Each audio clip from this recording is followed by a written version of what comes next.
By Sunday evening, the Israelis released satellite shots they say show Hezbollah firing rockets from Qana. They said the lorry seen here was driven by Hezbollah fighters hiding in the village. This bomb was aimed at launchers that are sending horrible war machines on Israel.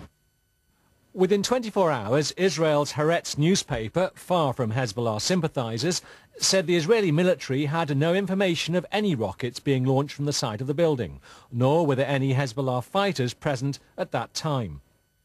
The Israeli Defense Force then reportedly changed its position. It confirmed that no Hezbollah rockets had been fired from Qana on Sunday, but it said the building that was struck was close to a site from which Hezbollah had launched rockets against Israel in the past. Human rights campaigners say that's no excuse. The fact that an area is used for military operations in the past does not make it a valid military target.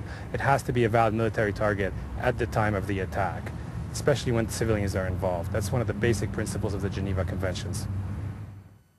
By today, Israeli suggestions that there was something fishy about Qana was all over the internet. Many focused on an Israeli claim that there was a 6 or 7 hour time lag between their strike and the building's collapse. This line was pushed by Isaac Herzog again. There are discrepancies in the timeline of the event. Today, the Israelis said they fired their rockets hours before the building fell. They fired the rockets there at around midnight, and the building collapsed at 8 o'clock the day after. So something is very unreasonable here, and we don't know exactly what happened.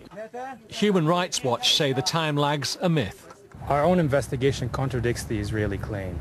I mean, we have spoken to 2 witnesses, one of whom was actually present in the shelter that was attacked, and one that rushed to the scene, and they both told us that it was at 1 a.m., at 1:05 a.m., when there were 2 airstrikes, that the house was actually hit and destroyed.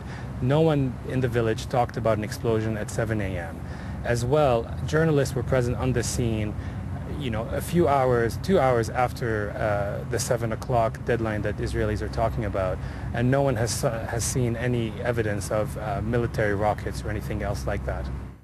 It's worth recalling in June, when 7 members of one Palestinian family were killed on Gaza Beach, the Israelis hinted Hamas munitions may have been to blame.